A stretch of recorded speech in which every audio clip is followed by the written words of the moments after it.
Today, I'm going to share with you 3 progressively more disturbing stories, and at the end of each of them, I'm going to share the video that is famously associated with them. But before I get into today's stories, if you're a fan of the strange, dark, and mysterious delivered in story format, then you've come to the right channel because that's all I do, and I upload 3, 4, even 5 times every week. So if that's of interest to you, please ask the like button if you can borrow their car and then return it with the gas gauge on empty. Also, please subscribe to this channel and turn on all notifications so you don't miss any of my weekly uploads. All right, let's get into today's stories.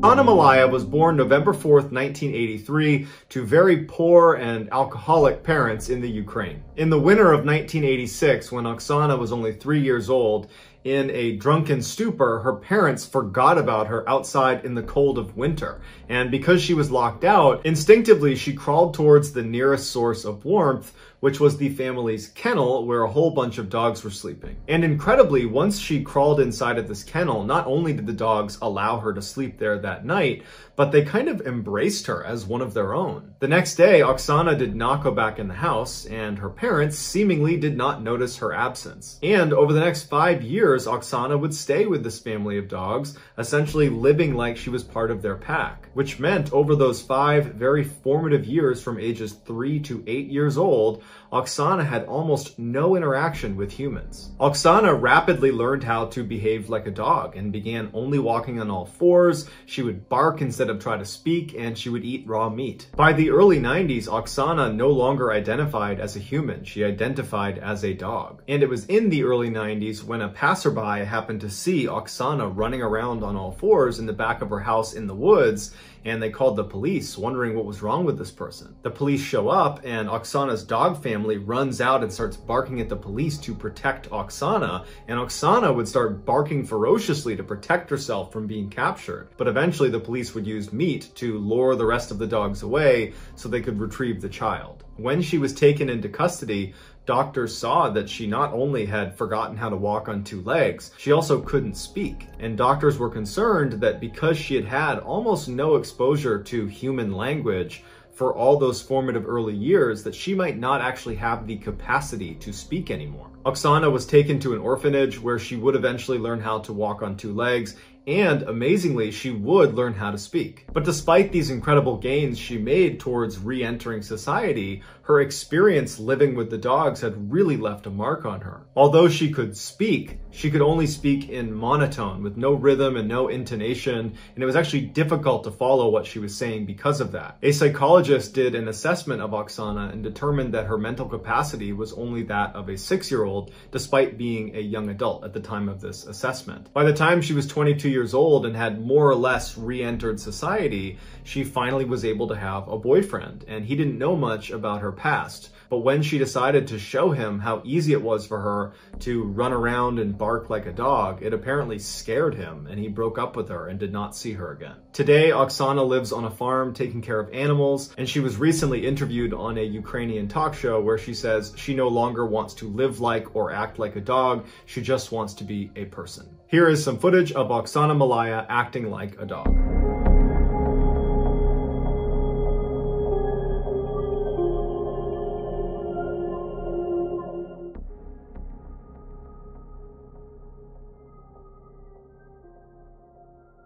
After being apart for many years, identical twin sisters Ursula and Sabina Eriksson were finally reunited on May 15th, 2008. Within 24 hours of their long-awaited reunion, the 41-year-old Swedish sisters boarded a ferry for Liverpool, England. They arrived in Liverpool at 8:30 in the morning on Saturday, May 17th, and their first stop was going to the St. Anne's police station, where Sabina would tell them that she's very concerned for the safety of her kids back in Ireland.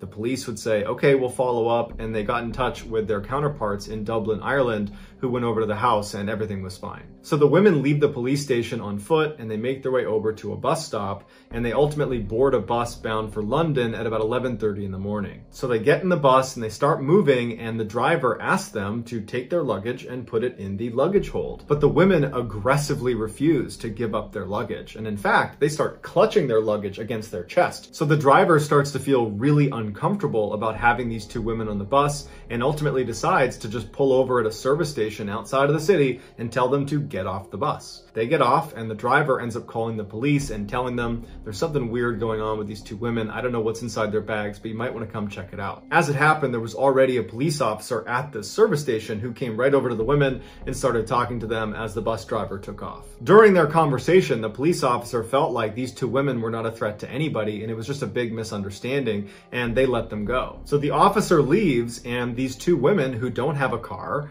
start walking down the highway on foot. Shortly thereafter, a security camera on the highway picks up the two women walking down the median of this very busy highway. And at some point, they try to cross the street. And it's obvious as you're watching this video that they're not going to make it. There's so many cars. And immediately, Sabina gets hit by a car. Now, Sabina was only grazed by the car, so she was okay. And she and her sister went back to the median of this highway.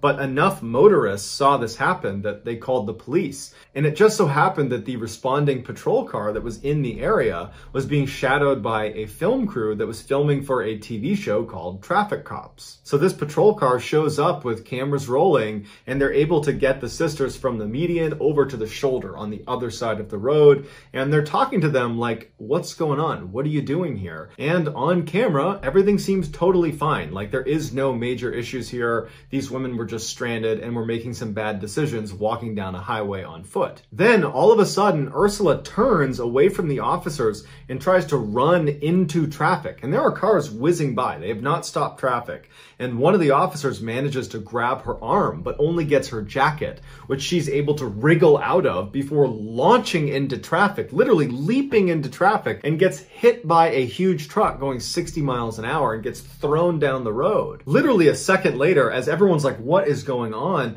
Sabina yells, "They're gonna steal your organs!" And she leaps into traffic and gets hit by another car. Immediately, police run in the road, they stop traffic, and they go up to Ursula, who was the first to get hit, and they see her legs are definitely broken, but she's alive.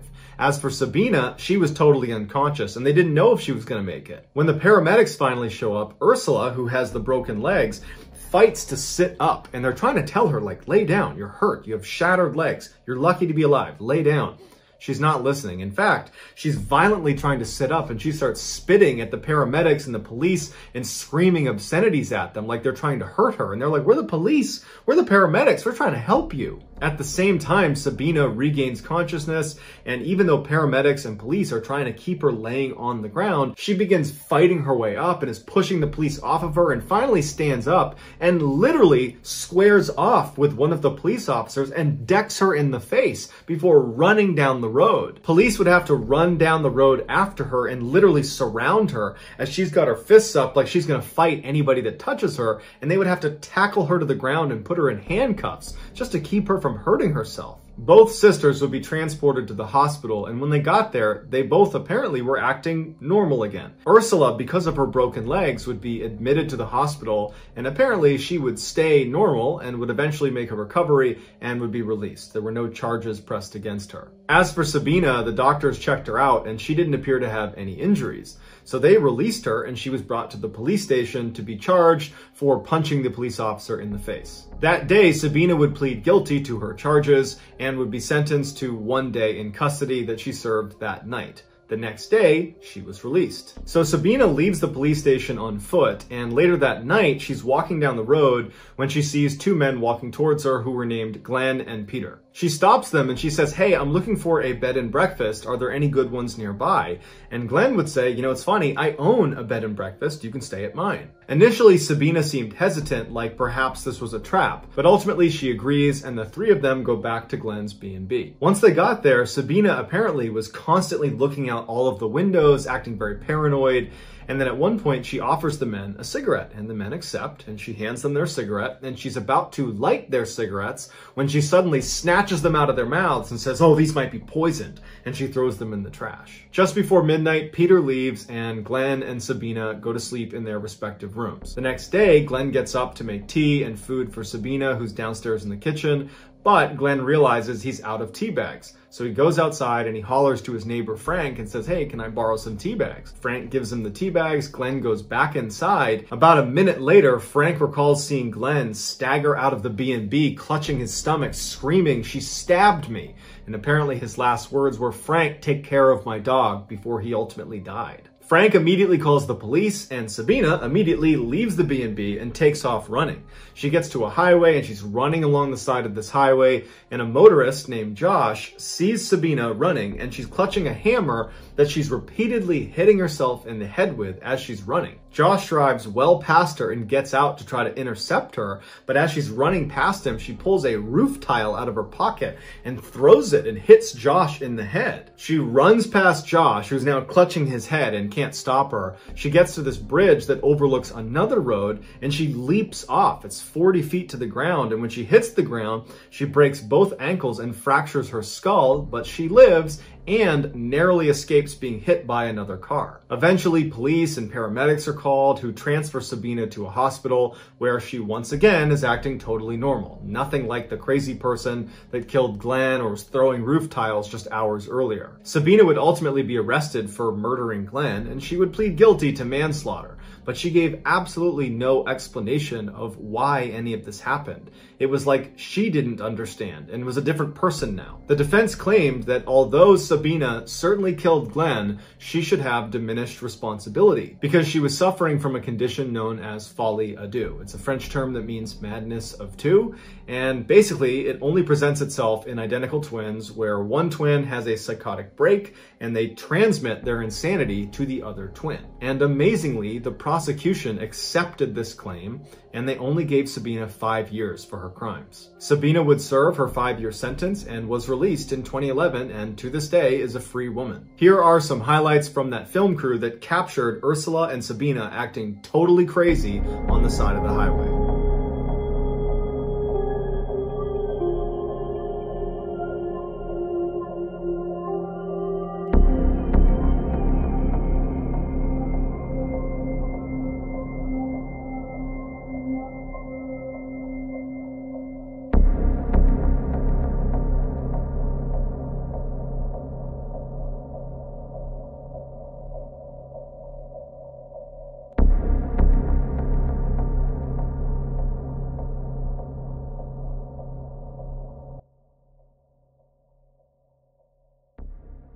In June of 2011, law student Lauren Giddings was only one test away from completing her dream and becoming a public defender. Even though she had a ton of studying still to do, she had taken off the first week in June to go to her sister's wedding where she was the maid of honor. Right before she left the wedding to go back to school, she joked with her family that she was going to be locking herself in the library and just studying 24/7 and that nobody should get in touch with her. But when she got back to campus, none of her classmates that she studied with saw her at the library. And in fact, when they didn't see her for a couple of days, they started reaching out to her and texting her and calling her to see if she was okay. But she never picked up, she never wrote back, and so no one knew what was going on with her. One of Lauren's classmates would reach out to Lauren's sister and would ask her, "Hey, have you talked to your sister at all? Because we haven't seen her." And Lauren's sister would write back and say, "Oh no, everything is just fine. Lauren told us before she left the wedding that she was going to be locking herself away and just studying 24/7, so I'm sure everything is just fine." But this classmate wasn't convinced because this felt very uncharacteristic of Lauren to not study at the library and then not to pick up any phone calls or text messages. So she would call the police and say, "Hey, can you please go check on Lauren's apartment because I think something's wrong." So a police officer goes over to Lauren's apartment and knocks on the door. Lauren doesn't answer. They try the door, it's locked. The officer goes outside and looks around the outside of her apartment. There's no broken windows. There's no obvious signs of a break-in. And so the officer leaves and says, I can't do anything else unless you guys file a missing person report. So a couple of days go by and there's still no word from Lauren. And at this point, Lauren's family is now concerned and they do file a missing persons report. So the police go back to Lauren's apartment. They try knocking. She doesn't come to the door. The door is still locked. So they get the owner of the apartment building to open up her door. And when they go inside, Lauren's not in there. And at first, it doesn't seem like anything is wrong until they notice her cell phone, her keys, her purse, and her laptop are all still in there. This made the police think there could be something sinister happening here. And so they went to Lauren's friends and family and they asked, does she have any enemies? Does she have any reason to be fearful for her life? Initially, they said, no one would want to harm Lauren. Everybody loves Lauren. But Lauren's sister would say to the police that there was actually one comment Lauren made a year ago that now seemed a little bit more relevant. Lauren had just got back from a vacation and she noticed there were things in her apartment that seemed like they had been moved, like someone else had been here, but no one was supposed to be in her apartment. And so she told her sister, and the two of them talked about it a little bit, but it was quickly forgotten about because there wasn't a reasonable explanation, and Lauren was so busy with school, she didn't pursue it. After police have done a thorough investigation of the inside of Lauren's apartment, they move outside of her apartment and begin scanning the exterior of the building, and they make a huge discovery. An officer who was looking in the dumpster noticed this big black trash bag that looked out of place, and when he tried to move it, it was very heavy, and when they opened it, they found a human torso, and it was Lauren's. Right before this discovery was made, a news crew had shown up outside the apartment building and was trying to interview people that lived in the apartment complex because they had been tipped off that somebody who was living here had been missing for over a week and now police were getting involved. They saw what looked like a resident of the building looking visibly shaken up, watching the police doing their investigation, and they went over to interview him. It would turn out his name was Stephen McDaniel and he was Lauren's neighbor and he was a classmate of hers in law school. The interviewer asked Stephen, what was your last interaction with Lauren?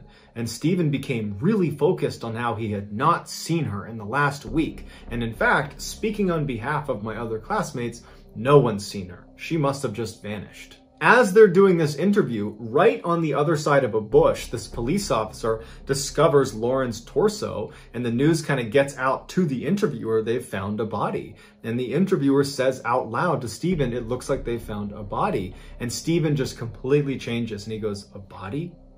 And then he goes completely silent to the point where the interviewer says, are you okay? And he just stands there looking completely distant before walking away from the interviewer, sitting down with his back turned and hyperventilates before the interview ends. Once this case went from missing person to homicide, the police started searching all the rooms on Lauren's floor. And Stephen's room is right next to Lauren's, so he was the first room they searched. Apparently, as they began searching his room, he was standing just outside the door and sweating profusely and drank over 10 bottles of water. In his apartment, they found a key to Lauren's apartment. And what he would do is whenever she was gone, he would sneak into her room and download her hard drive, as well as steal little souvenirs like small articles of clothing and other things that he would hoard in his apartment. When they went on Stephen's computer and checked his browser history, basically the only things he did on the internet were look at Lauren's Facebook and LinkedIn profiles. But the creepiest thing they found was this camera that was literally duct taped to this long pole. And on the camera were all these surveillance videos of Lauren, because what he would do is he would go outside and he would hoist up this camera and he would film her through her windows in the middle of the night. Stephen was quickly charged with Lauren's murder, to which he pled guilty, and he would openly confess to the details of how she died in court. Most times, he used this surveillance footage to confirm she was not in her apartment so he could sneak in and steal from her. But on the day she was murdered, he would use that camera technique to confirm she was home. And shortly after confirming she was in fact home and asleep, he put on a mask and used his key to get into her apartment and walked right into her room, which woke her up. According to Stephen, she apparently sat up and said, "You need to leave." At this point, he jumps on the bed, and in their struggle, his mask would come off, and Lauren would recognize it's clearly Stephen, and she would plead with him by name to stop. But he didn't stop, and he would strangle her to death. Afterwards, he dragged her into the bathroom and began cutting her up into fairly small pieces. Some of those pieces got flushed down the toilet. The others were put in bags, and only one of those bags was ever discovered, and that was the one of her torso. Stephen was ultimately given a life sentence. Here is a highlight of Stephen's interview when it's revealed that they've discovered Lauren's body. I mean, no one has seen her since Saturday. I haven't seen anything. I mean, I've always heard noise outside, but it's just people walking by pretty much. I mean, we just don't know where she is. What about in the parking lot area? I know they've been doing a lot of, I think that's where they have recovered the body or whatever they recovered from there. Body?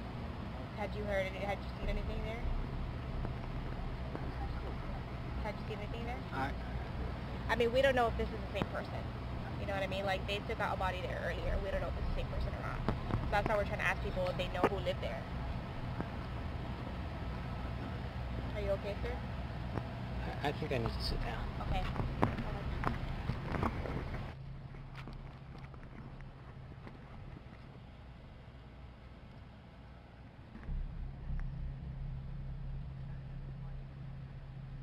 So that's going to do it, guys. Let me know what you thought of these 3 stories in the comments, and I will pin the best comment at the top of the comments section. If you enjoyed today's story and you haven't done this already, please ask the like button if you can borrow their car and then return it to them with the gas gauge on empty. Also, please subscribe to this channel and turn on all notifications so you don't miss any of our weekly uploads. If you want to get in touch with me, you can direct message me on Instagram or on Twitter. My username on both platforms is the same. It's just JohnBallen416. I also have a ton of content over on TikTok, where my username is MrBallen. If you have a story suggestion, please submit it to our subreddit just called MrBallen. It's linked in the description below. So whether I see you on Instagram, Twitter, TikTok, Reddit, YouTube, some combination, just know that I really appreciate your support.